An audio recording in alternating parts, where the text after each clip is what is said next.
She's doing the Phil Donahue? Yep. Yeah. Zara bitched.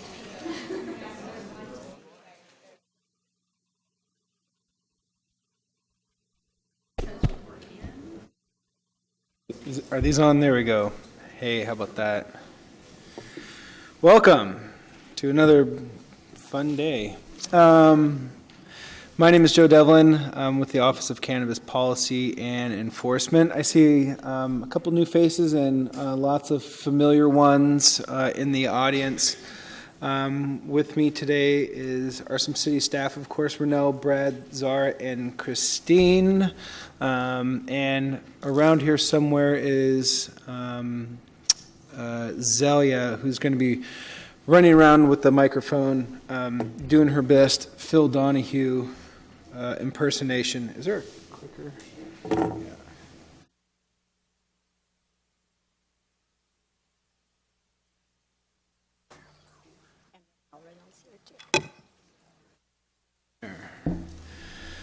Now I don't have to do this the whole time. So I'm going to run through, I think, what is going to be quite a bit of information. The majority of it, if not all of it, was discussed at the committee's policy hearing on July 25th.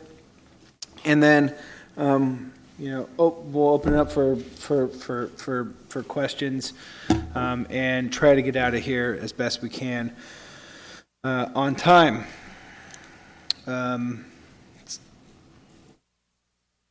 Okay, sorry. I haven't seen the one with the red yet.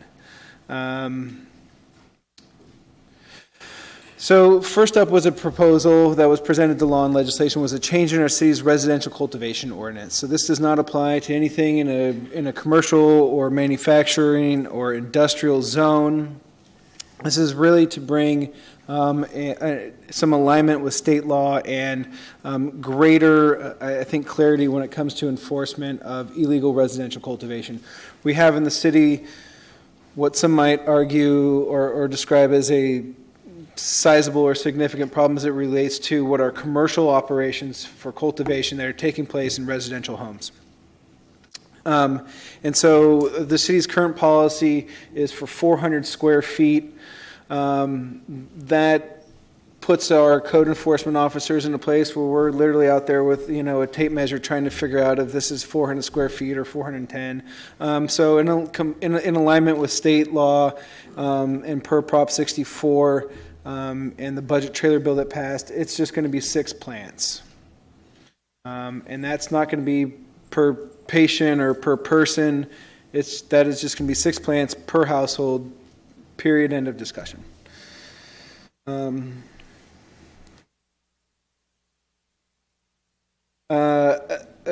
A rewrite of the code was also that was one of the. So the only two things that came in ordinance form to the policy committee were the residential cultivation changes and our general overall code rewrite, which was 99% technical and non-substantive changes. For those of you that have ever worked in the building, you're familiar with that term. But it was really just code cleanup and really to restructure it and renumber it in a way that we can build on it moving forward in a more clear and coherent manner. So the things that we talked about at the policy committee in concept and sought to get direction from the committee on were distribution, retail with delivery, the creation of a cannabis cultivation use permit as opposed to a manufacturing, a cultivation, a distribution, and so on and so on and so on. A tiered manufacturing permit system, the ability to reissue a surrendered or revoked permit. That's really more towards our storefront dispensaries that have a default cap on them of 30 currently. And then we had a discussion around background checks and what the city's requirements should be moving forward, all the way, really for anything that's beyond the state requirement around ownership. So cannabis distribution, is anyone unfamiliar with cannabis, or is everyone kind of generally familiar with distribution as a component? It's, another link in that supply chain, and its uses and zoning requirements are going to be somewhat similar to cultivation and manufacturing. It's going to be what is an industrial back-end warehouse type activity. So this is going to be C4, M1, MRD. You'll be required to, just as everything else, submit for a conditional use permit within certain zones, meet the distance requirements for schools and parks. If you don't meet the distance requirement for parks, it gets kicked up to the planning commission. All drivers must be, just insert right there that some of this is based on what we think the state is going to do in reg, and because we're moving slightly ahead of the state, we need to put some of this stuff that may also be covered in the state law or the state regs rather. So background check requirements for all drivers. We're going to give them a city-issued ID card. But I don't see this as being a particular controversial, complicated part of the supply chain. So retail with delivery, I phrase it that way because delivery is currently not allowed per city code for a dispensary, and the state makes delivery a function of a dispensary. So in order to do delivery, you have to be a dispensary.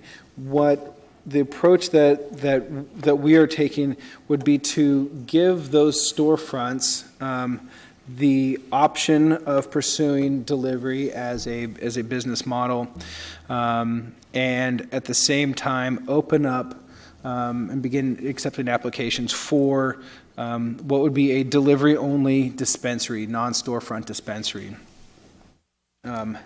For those dispensaries that are in existence, they would have to come in and amend their existing conditional use permit, and then come in and amend their existing business operations permit, and then meet all of the other requirements that a delivery-only dispensary would have to meet. So again, a delivery-only dispensary isn't required to obtain a conditional use permit. Same zones for. I guess this is actually a bit of a change. So we're going to be amending the part of Title 17 for dispensaries as a whole. And so this is also we're taking this chance to do a little bit of cleanup at the same time. And so we're going to align the distance requirements for dispensaries with those similar to cultivation and manufacturing and the other parts of the industry.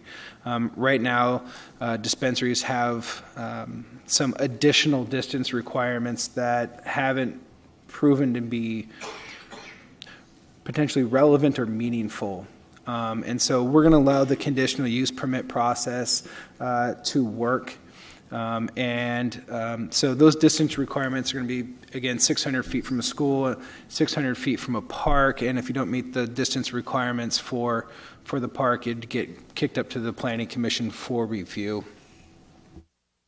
And then replacing the term registered for those that are storefront with an actual number of 30, which is what we currently have for the storefront dispensaries. Again, 600 feet from parks and schools. Co-location, it is, while we don't in our code come out and permit it, it's not excluded, and it is my belief that some amount of co-location is actually a good thing and operationally efficient across sectors. The state law, SB 94, the budget trailer bill, actually excluded or prohibited co-location. I've talked to, I've had some conversations with the State Bureau and some other lobbyists and legislators, and is my understanding and belief that that will be fixed in the next couple of months. So I think that there's been an acknowledgement that at the state level that co-location isn't necessarily a bad thing, and so that prohibition will be removed in the next couple of months at the state.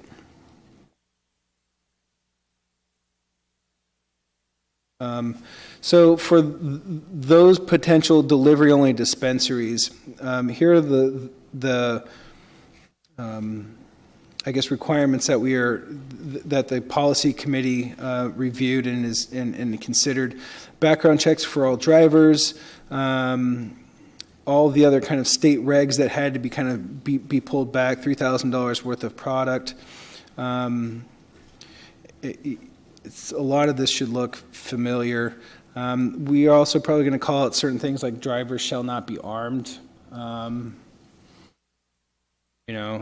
happy to talk about that, but if delivery is something that is so dangerous that it's going to require drivers to be armed, then maybe we just shouldn't be doing it.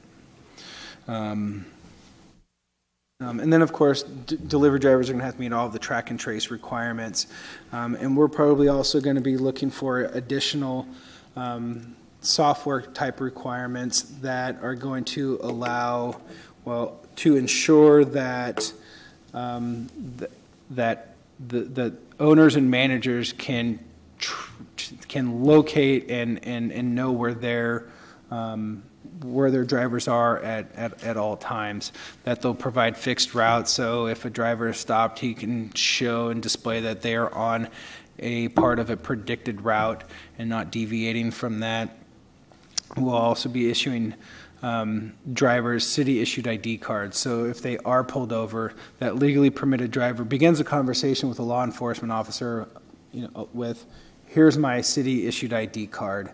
Now let's talk about what's in the trunk, and go from there. The cannabis conditional use permit. Again, right now we currently have conditional use permits for manufacturing, for cultivation. We're going to be adopting one for distribution. We have one for dispensaries and one for testing. And the thought here is to, again, this is both for city staff and for you all. But because these are the conditional use permit is a land use entitlement, some of these activities are not so dissimilar that they can't be kind of grouped. And so the thought is to put manufacturing, cultivation, and distribution allowable within a cannabis conditional use permit. A dispensary would still require its own. They would still, if you wanted to add a function such as cultivation to a manufacturing conditional use permit, you'd have to come in and seek an amendment to your CUP, but the process isn't as long or as expensive. There's still a public noticing requirement for it, so the neighbors are still going to be involved. I think this is just potentially a little bit more streamlined. And I will just say that as it relates to the creation of a cannabis CUP, it's not that it's not important, but in the ever-growing list of priorities that we're trying to draft, we'll get to this one. This one isn't quite at the top of the list. The council, or the committee rather, also looked favorably upon the idea of removing the conditional use permits for testing facilities. As you know, there's a shortage of testing facilities, and they're going to be a very important part of that supply chain and ensuring that public health is protected. They have very minimal amounts of cannabis on site. So the council will be considering a proposal to remove the conditional use permit requirement for testing facilities. Where the committee was not in alignment, or I guess where the committee did not provide clear direction, but rather asked us to come back with a set of options, was around the suggestion of removing the conditional use permit requirement for manufacturers that have gross receipts of under a certain amount, such as $100,000. I think the committee liked the idea and concept, but was concerned about the ability to manage the public interface on that. And so we're going to be exploring what some options may be and bringing those back to the city council.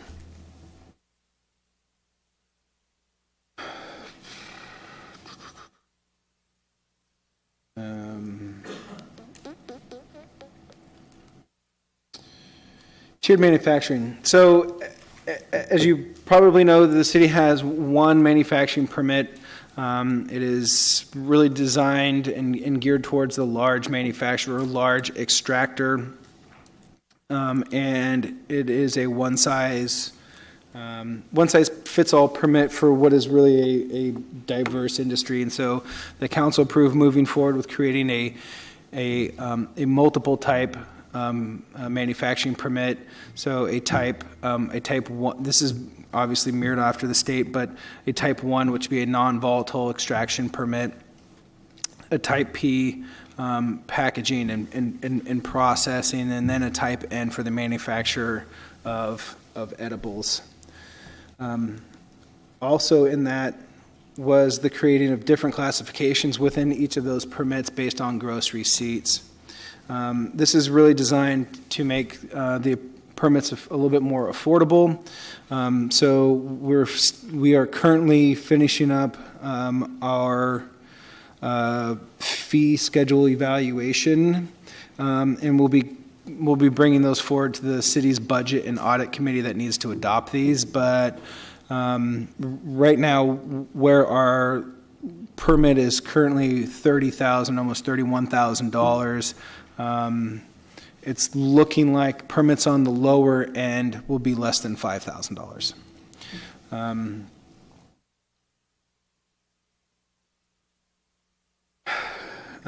Again, conditional use permit, business operations permit will be required, and we'll be bringing again some options for the council to consider for the removing of a conditional use permit for those at the smaller end. So the ability to reissue, this is a potentially surrendered or revoked permit. This is really geared towards our dispensaries because all the rest of our permits don't have essentially what amounts to a cap or a moratorium. What this is, I think, intended to address or help stabilize, rather, is there may be potential scenarios where dispensary owners are in positions where they're not going to be able to continue to financially operate due to a variety of reasons. And because of the city's current language around registered and I think the fixed number that the council is kind of hoping to maintain around storefront dispensaries, without the ability to reissue a permit, where there's at least a scenario or two where the number of dispensaries over time continues to shrink. And so without a mechanism to stabilize it, we may see dispensaries, shrink from 30 to 29 to 25 and so on and so on. And so we will be developing a process for what that looks like. It's likely, or at least it's possible, that process looks similar to an RFQ, which is a request for qualifications, and subsequently a lottery of those that are qualified.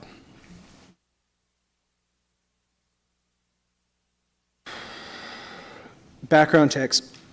So the city's current code differentiates, or differs from the state in a couple of ways that are significant, primarily around ownership. The state's threshold for background check requirement is 20%. The city's is 10%. We'll be aligning with the state just to make it easier on everybody. And then the area where we differ the greatest is the state does not have requirements for background check requirements for employees. The city's current requirement is disqualifies anyone who's been charged or convicted of a felony. And then there are a number of appeals that can be made based on the type of charge or conviction. The council or the committee wasn't unified in their direction, so we're going to be coming back with, I think, some options for the council to consider as a whole. The kind of basic levers that it's background checks in other states that we really have to pull on are, do we align with the state and just drop the employee requirement? Do we increase the number of offenses that could be appealed or not disqualifying, or do we reduce the number of offenses that are disqualifying? I think it's going to be somewhere. I think it's going to be closer to the end product is going to be a little bit closer to the latter, and that will probably end up in a place where we're defining what it is exactly that maybe who shouldn't be participating in this space, such as selling drugs to kids.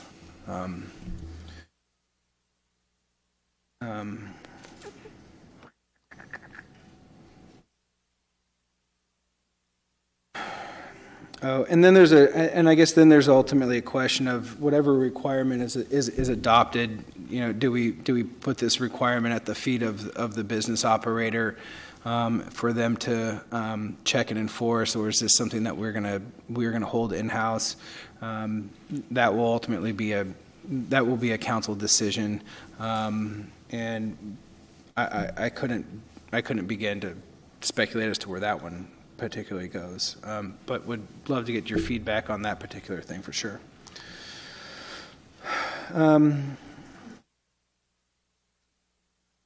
Is this a new slide? Yeah, okay. I'm not crazy. So in next month Law and Ledge, we're going to be beginning discussion around adult use and what that looks like. We really haven't had too many conversations either internally or with the public as to what that rollout should look like, what they feel it should be. We're going to have some community meetings starting later this month and into September and October around this issue. But as I put it to one council member who thought, well, why does it matter if we don't have a policy on adult use on January 2nd, and I pointed out to them that we don't have to. So under state law, if no one is allowed to sell adult use cannabis in the city of Sacramento on January 2nd, that's just how it is. And no one's allowed to sell it, even if you're a dispensary. However, my point to him was that a lot of people are going to wake up on January 2nd and expect to be able to go buy it somewhere. And so the longer we wait to develop a policy around that and provide an outlet for that, the greater that pressure cooker is going to continue to build. So it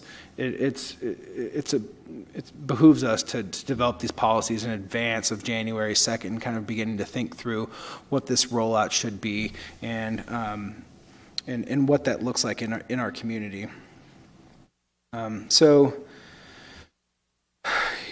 Obviously, you're going to need a permit to be a dispensary in order to sell it.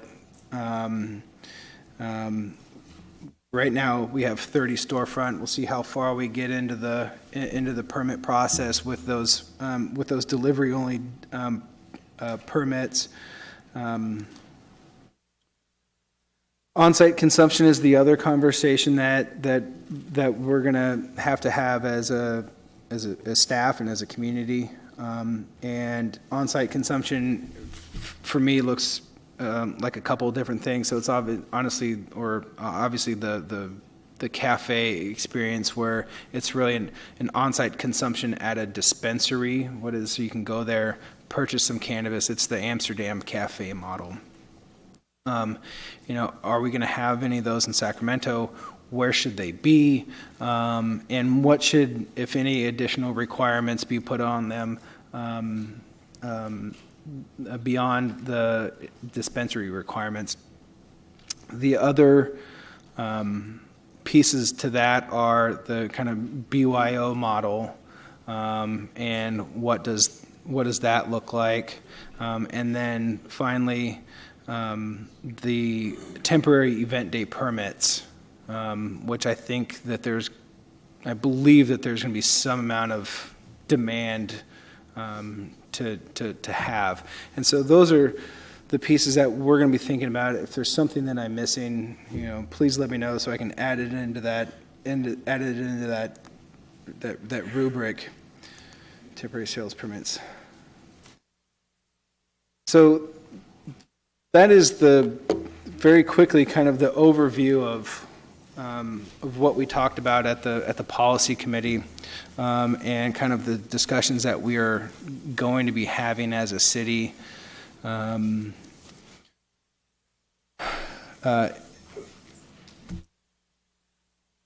This is Zelia. So I'm happy to go back through any part of that or answer questions as best I can. I've got the brain trust here now complete with the addition of Joy Patterson. Hi, Joe. Hi. Quick question on co-location. You're right, we're talking about changing co-location at the state, but that's in cultivation and distribution. I'm trying to figure out, how do you see co-location with deliveries happening, since the discussion is, a strict wall between each co-locator? What do you mean wall? Like a physical space? That's the co-location language that we're discussing at the state level. Premise. For cultivation, right, for premise. Sure. You would have to have a physical wall between each licensee.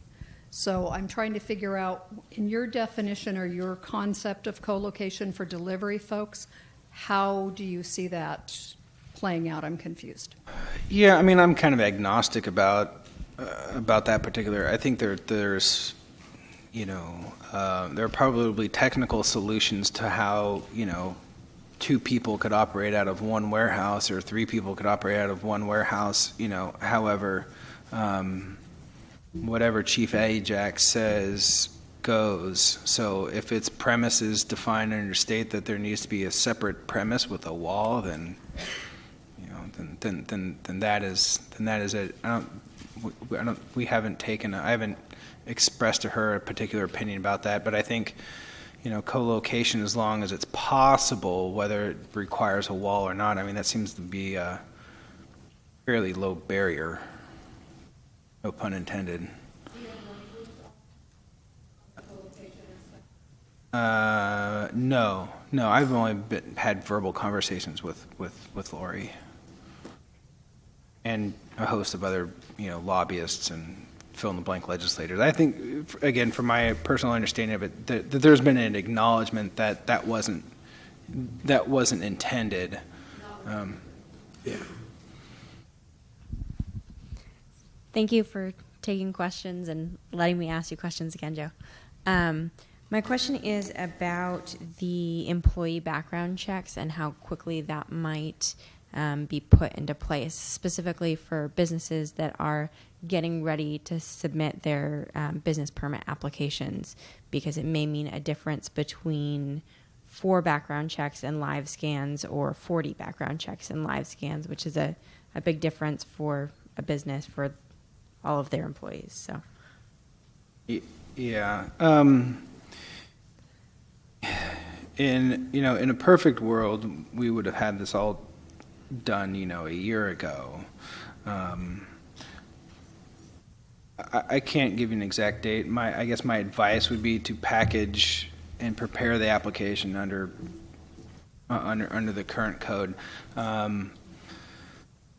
There are pieces that are potentially going to take a little bit longer in terms of like what I just ran through, and the background check I think is going to be one of those, because the council didn't, or the committee didn't provide really a clear direction. So before I take kind of options A, B, and C, or whatever it is, A and B, or A, B, C, and D to the council, I'm going to have to spend some time doing my homework, talking to the council, individually, to make sure that I understand kind of their boundaries in terms of, make sure that I'm distilling what their framework is in their head, for them to have what will ultimately be a discussion at the dais.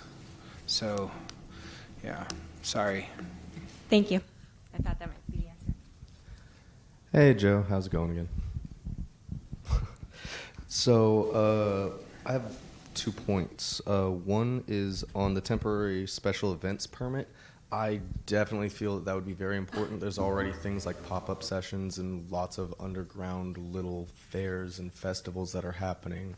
That is revenue that could be getting capitalized on, I definitely feel. Just curious, will it be open to parks and things like that, to where just like if you wanted to have a beer festival or something like that, you would go through the same offices, or will there be special offices dealing with that? Good question. I don't know.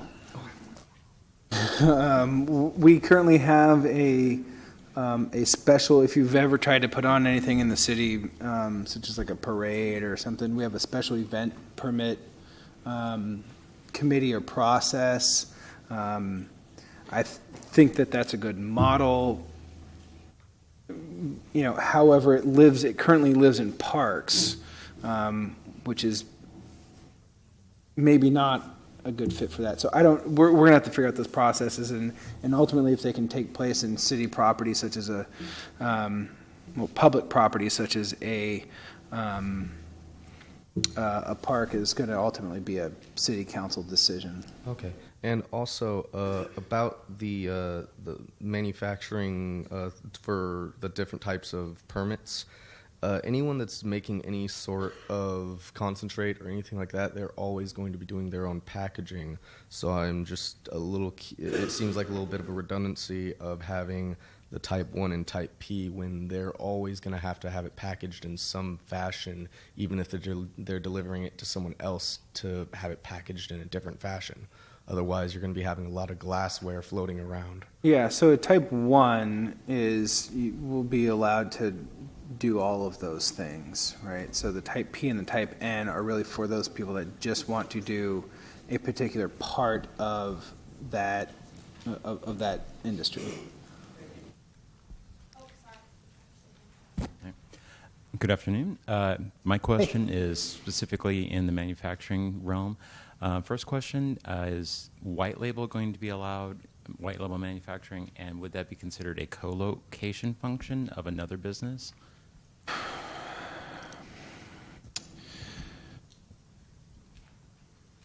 So I think the kind of current interpretation of the code is, yes, it would be allowed. It's a manufacturer, right? So if someone wanted to, produce a drink and it required, they ended up making a beverage for 10 different people, it's still manufacturing of that, of a cannabis infused product. Where I think the distinction comes in, and where I think the type P permit comes in. So if you're packaging on or producing basically as a white labeler on behalf of somebody else, you would need a type, let's say 1 permit, but the person that you're packaging on behalf for is going to need a type P. Okay, second question. Ethanol and or CO2 extraction, their designation kind of varies between jurisdiction, whether they're volatile or non-volatile. Under the Sacramento City's jurisdiction, which are they considered as? Can you repeat? Ethanol I'm and just CO2 extraction. I was just joking because I don't want to. I'm just trying to duck it. We've actually just had. I just this week we've had some internal back and forth, and so currently what is permitted is non-volatile extraction. The use of ethanol can be used in a post-extraction processing. However, the fire marshal and I did go up and spend some time in Portland, and he is comfortable with ethanol as a means of extraction done in a certain way. No pressure, low pressure.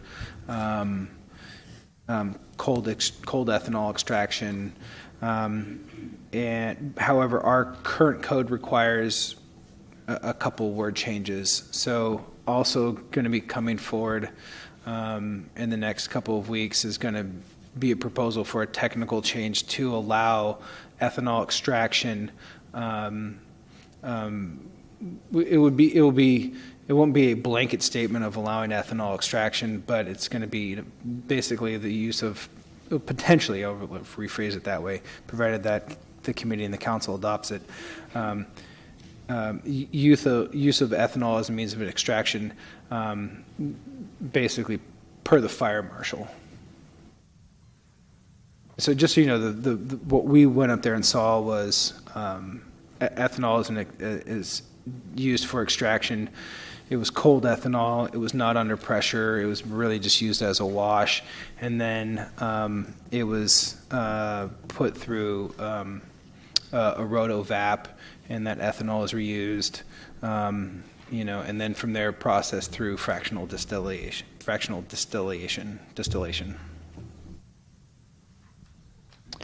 Hello. Have you talked about putting a cap on? Oh, okay. Got it. Hi, Joe. My question is regarding the background checks again. And I'm looking at the state and the city of Sacramento, and the one bullet that disqualifies individuals charged or convicted of a felony. So if you're charged and later found, I'm not clear, so they would not qualify even if they're charged and later found that they shouldn't have been charged? Yeah, I wasn't up here arguing for our current policy necessarily. Because it is different from the state, and I'm just trying to figure why the city would have an or in that. I mean, it doesn't make sense to me. I mean, the or aside, I mean, if you've been convicted, you've also been charged. I can't speak as to why. I kind of inherited that a little bit, and I'll be honest in saying I don't think that particular part of the code got a lot of discussion, and I think it's why we're going back and revisiting it so quickly. Okay, so is that something that can be discussed again later? Because that could be critical if you're going by the literal portion of this. If you're just charged, you don't necessarily have to be convicted when you're first charged. Right, and so and I believe my read from the policy committee last month, now on the 25th, was that I think that they kind of collectively recognized that it needs to be improved. They just were not, I think, completely aligned as to and here's what we should do.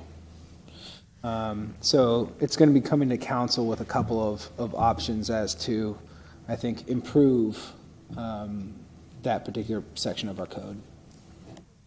I mean, I'm not an attorney, but I play one on TV.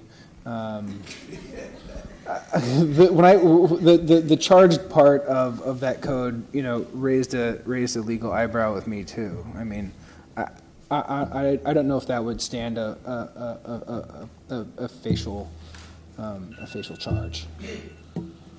Okay, so we'll talk. Now it's Okay, so have you talked about putting a cap on delivery-only dispensaries? And what would the permit fee look like for those? And lastly, it said you have to comply with the dispensary section of the code, which I think has some stuff that necessarily wouldn't apply to a non-retail, non-storefront type business. So would you want them to show compliance with the full dispensary code? So we've not talked about a cap. I think I don't know what the council or the council will ultimately do, but we haven't placed a cap on other parts of the industry, such as cultivation. We kind of almost inherited our cap on storefronts in some ways because we didn't have a process for even opening up. So our first action was a reaction in terms of storefront dispensaries. In terms of the fee, $23,000 for the delivery only permit, and yeah, for the non-storefront things, I'd have to sit down and go through the code with you, but there may be some things that don't necessarily apply, but by and large they'll all apply. Security, odor. There may be even additional ones, such as kind of showing how providing some sort of traffic statement, right? So we're going to want to know, how you plan on moving vehicles in and out, how many deliveries you expect, where you plan on doing that from. We might even make requirements around ingress, egress, right? So here's your route in and out. Yeah.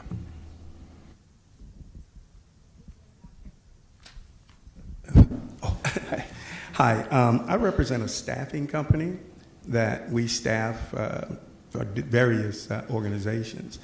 Would our staffing company be able to work with the cannabis operation to staff, so they become staff employees with us, and then they contract out with us?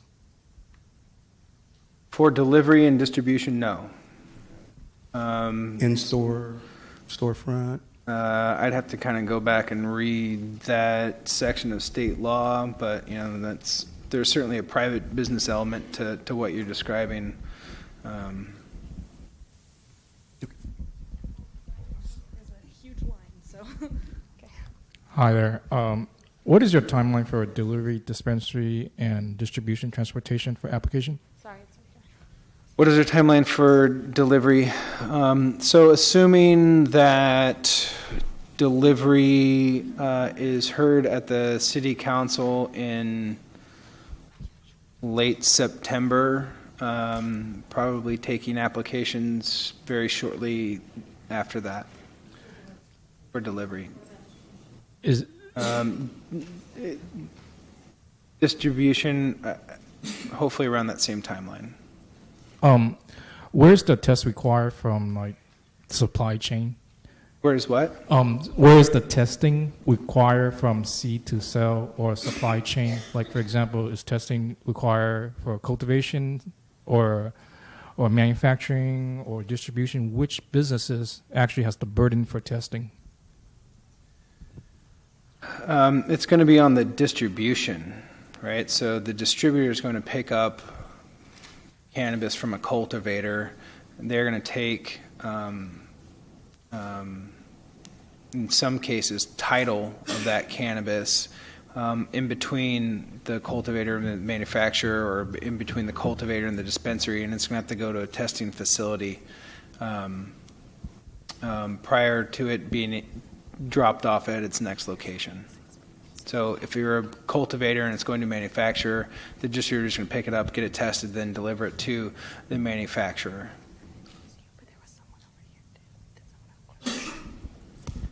Hi, Nicole Rice with the UFCW. I had a few questions about the the new CUP process that you were describing for like a cannabis CUP and streamlining it, is that for all, I think you said cultivation, manufacturing, and what was the third? Distribution. And distribution. So is that for all companies in that, or is that still a tiered process? Do they have to be a larger company or a smaller company?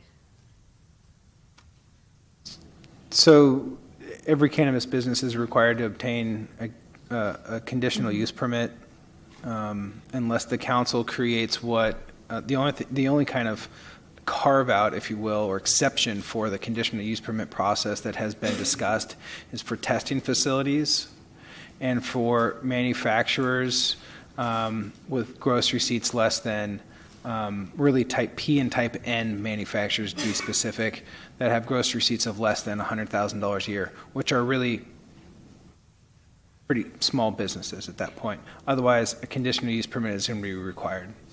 Okay, but you did mention that it would be a more streamlined process. Just more efficient. It's not necessarily more streamlined. But if I'm a cultivator and I'm seeking to add manufacturing, I don't need to go back and get a second conditional use permit for manufacturing. I can go in and obtain what will be a modification of my existing conditional use permit. Got you. So it's just when you add on to your existing conditional use permit. Thank you. Hi, my question is about permitting for storefront dispensaries and how many permits you're going to allow those storefronts to carry. As I understand it now, you're going to allow them 10,000 square feet of cultivation. For existing dispensaries? Yeah, dispensaries are going to be able to cultivate for themselves, right? They're going to be allowed to apply for a conditional use permit and a business operations permit to cultivate. Okay. How many permits? Because as cultivators, we're going to be limited to 2 permits, right?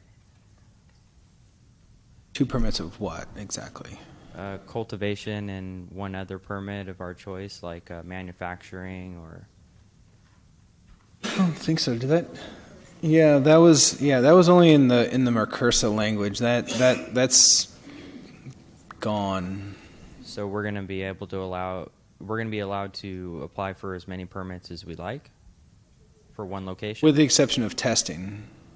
Okay. Testing still has to be independent. So if you have a permit for testing, you can't be involved in the cannabis business in any other way. So if I'm applying for cultivation, I can also apply for delivery service and manufacturing? Correct. Cool. Thank you.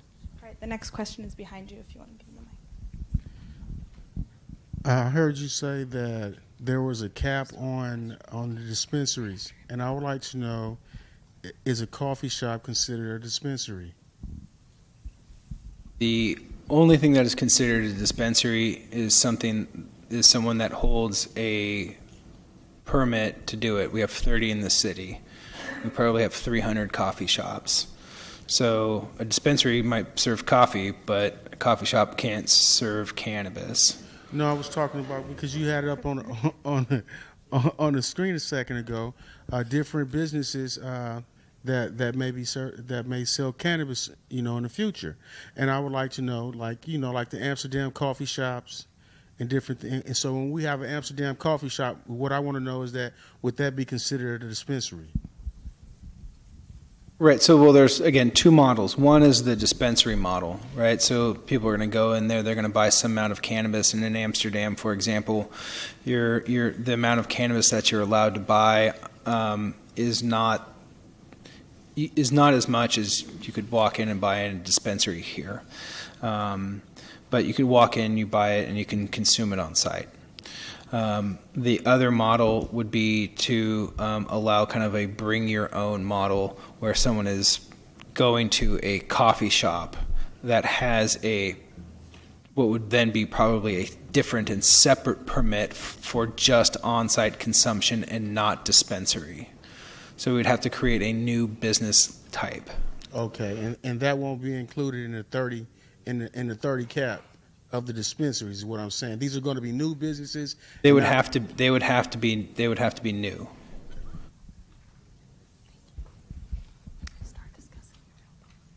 Hi, Joe. Right there. Katie Maple on behalf of the California Cannabis Courier Association. I was wondering if you could comment on the rationale behind some of the renewal fees, specifically delivery. I think it's something like $20,000 per year renewal fee, and we think that that's kind of high. So we're wondering if there, one, could be a process to discuss how that could be changed into what's the rationale behind that. You know, I'm always happy to talk about process and our internal review process. Our fees are kind of our fees not kind of, but our fees are calculated based on what we think the cost of enforcement is going to be. And you know, I'll be honest in telling you, we're going to kind of grow together a little bit on this. So you know, I hope that our what is an educated, you know, some educated assumptions that we made prove to be very accurate in terms of the cost around for enforcement. However, they may be off. I mean, in time permits could go down. You know, they could go up. I think we're all just going to kind of have to wade through this for a little bit of time. As a quick follow-up, is there a way that you're tracking, will be tracking data on that enforcement? For instance, will you be able to know, okay, we spent X amount of dollars on enforcing delivery specifically, or is that just going to be lumped into like a cannabis category? Yes, we will be tracking those expenses internally. Yeah, and we've currently set up kind of all the tracking for it for the various parts of the industry. We've only kind of begun to roll that out internally and account for it because we're only enforcing on a handful of parts. So, thank you. Good afternoon. My name is Salvador Siegel. I have a question about cultivation. Is the license fee annual? Do you happen to know what the renewal fee will be? And how long is the approval period for the license application? I'm sorry, who in the room? Oh, okay. I'm sorry. Can you restate that? Yeah, I have two questions. So the first one is about cultivation. License fee is that license fee annual? Is the and do you happen to know what the renewal fee is? And how long is the license approved for? So the conditional use permit is a land use entitlement. It stays with the land, and it is a one-time fee. The business operations permit is an annual. It's yearly. And for cultivation, I think we have 3 different tiers, which I can't recall off the top of my head, but they're each slightly less than, you know, we have kind of a small, medium, and large. Okay. Also, the last meeting you guys had on the 25th, you also discussed about how you might reconsider lowering the prices for the cultivation fees because of not getting that many cultivation applications in. So I don't remember that part of the discussion. I think we remember. You're not supposed to laugh. Well, it was more like. Yeah, I honestly don't remember having discussion lowering the fees as it relates to cultivation. To give you, you know, we've received 110 currently conditional use permit applications for cultivation, and we've received far fewer manufacturing applications, and I think that creating a tiered structure for manufacturing, similar to what we've done for cultivation, it's my hope that will encourage some development within the manufacturing sector. Okay, thank you. And just the last question is there anything being done for 100% owned veteran businesses as far as for cultivation and cannabis?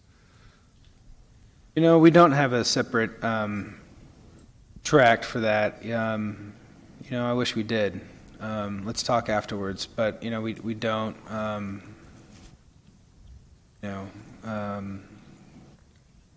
For all those of you that have served, you know, thank you and God bless you. And but no, we don't have a separate track. Your next question is down in the front. This one. Hi, this question is for distribution. From my understanding, distributors and transporters, well, it's 2 in 1, I guess, they're going to be responsible more for the track and trace system, right? As far there's going to be a track and trace system implemented from the state for the product seed to sell. But it's not going to be at the distributor level. It's not. It's going to be at the everyone level. Okay. That being said, even so, that being said, is there some sort of like, do you know if it's going to be something where you, I guess, fill out online, or is it software applicable? Like, how do we, what software, could we start using software, or should we wait? Do you know anything along those lines? So the state adopted metric. I'm just now beginning to kind of dig into that and what all those requirements are, but it is going to be a software-based program. It is going to be, I think, really a mix of different methodologies, from RFID tags to barcodes to specific labels that manufacturers and cultivators and packagers are going to have to essentially pre-buy, tag, enter in as to what it is, and then send it on its merry way. And so whatever's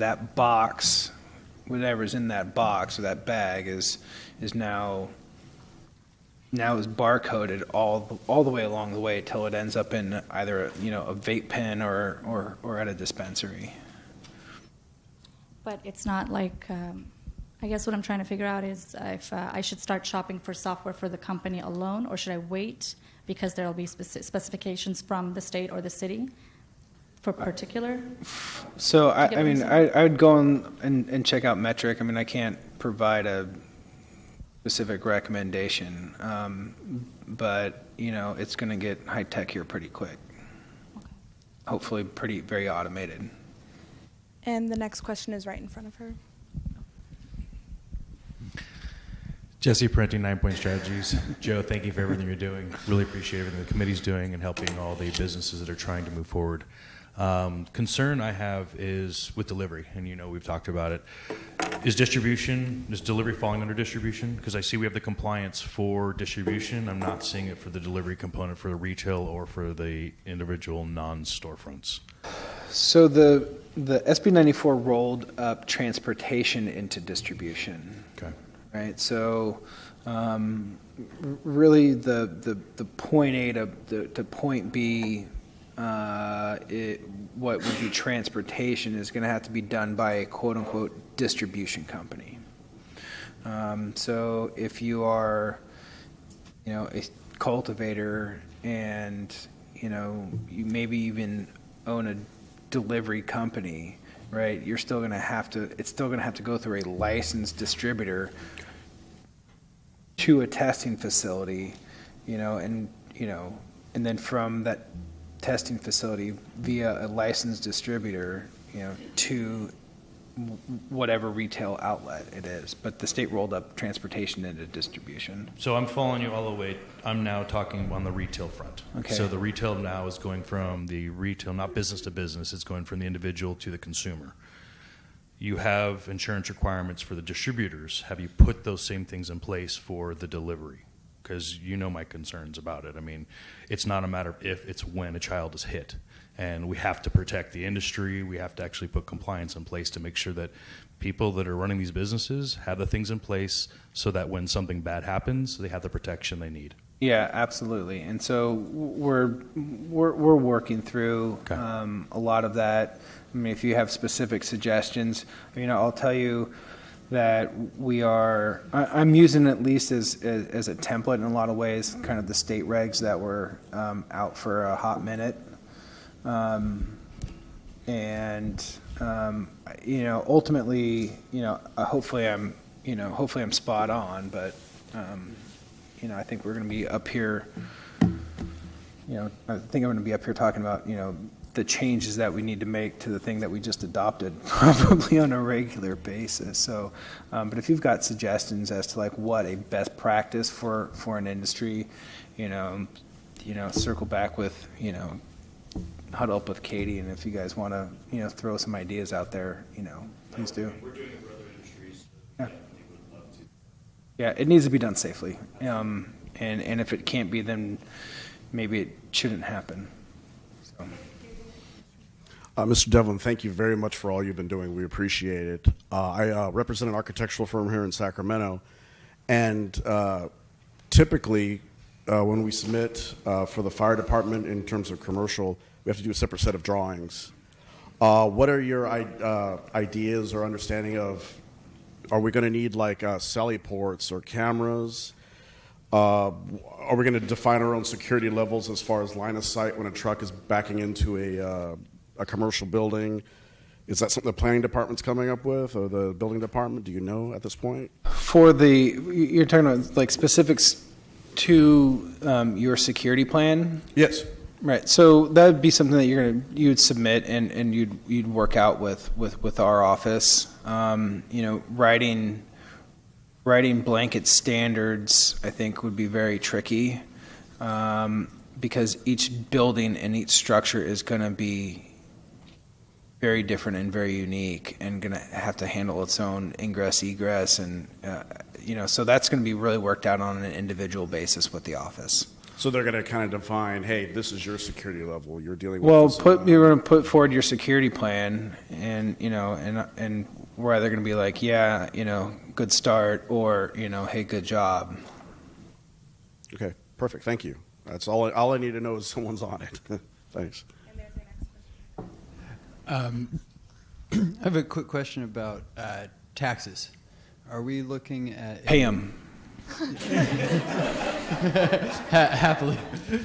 Are we looking at a gross receipts tax or a value-added tax? And then a little follow-up to that is, are taxes going to be applied on a per license basis? So, for instance, if I have a manufacturing license and a distribution license, is each license going to have to pay the same gross receipts tax, even though I'm a single entity?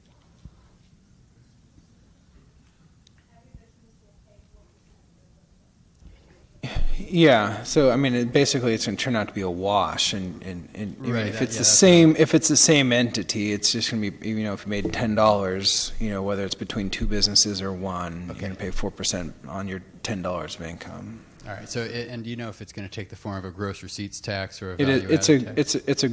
It's a gross receipts tax. It's a business operations tax. It's based on 4% of gross receipts. Okay. So that's what's been adopted in our code and was adopted in 2010, I believe. I think it was 2010 for cannabis businesses. Mm-hmm. Does that mean 4% gross receipts of sales of cannabis? Or say my business has 50% of its sales from cannabis and 50% of its sales from T-shirts?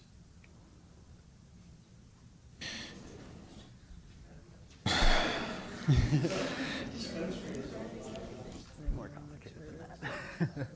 Yeah, it's a cannabis business. It's 4%. Okay, 4% of all of that entity's gross receipts. So if you sell a lot of T-shirts, maybe you want a different company, right? Okay. And last follow-up is on manufacturing volatile compounds such as iso or acetone or ethanol. Can those be used in ancillary purposes such as cleaning equipment, et cetera? Circle back with me. The depending on I'd have to connect with our fire marshal, but we do recognize the need for the use of solvents in cleaning the equipment. I don't want to say that acetone is yes to that without like checking with him. I know isopropyl alcohol and ethanol we've discussed as there being a need for that sort of thing. So if you have like specific other VOCs that you're using or wanting to use, let's just talk and make sure. Okay. Thanks a lot. Hey Joe, Tyler Kearns here, Gold Country Green and Seven Leaves. We're curious on what the time frame is for the whole process. Like if an entity was in by the 30th of June, and will they be receiving, if approved, a BOP and CUP before January to apply for the state? So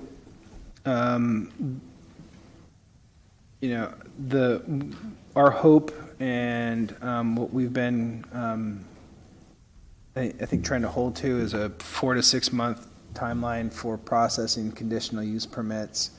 My commitment has been to align the approval or denial of a business operations permit with that conditional use permit process. So it's not going to be, any significant amount of time beyond the issuance or denial of the CUP. Your next question is over there. Oh, that's you, sir. Yep. Keep going, Joe. Yep, that's you. So back to the distribution model. Some of the cultivators are negotiating and may have already negotiated deals with the ultimate purchaser. Price, quantity, etc. So when it goes to the distributors and onto the testing facilities, conceptually, has there been talk and something in the works regarding the pricing, what we can expect to be charged by the testing facilities, what we can expect to be charged by the distributors? Is it going to be local versus statewide? And are there going to be some type of requirements or enforcement procedures to make sure that there's a reasonable turnaround time from the distributor to the testing to the ultimate delivery? I would love to know the answer to all of those questions. I've been wondering the same thing myself. I've got a crystal ball at my desk. It doesn't work very well. I don't know. I mean, I don't know exactly how that business model is going to really take shape. That was part of the fight between the state, around requiring third-party independent distributors similar to alcohol versus the model that we got. So I'm not sure anybody has a good idea of exactly how the distribution model is going to take shape yet. I mean.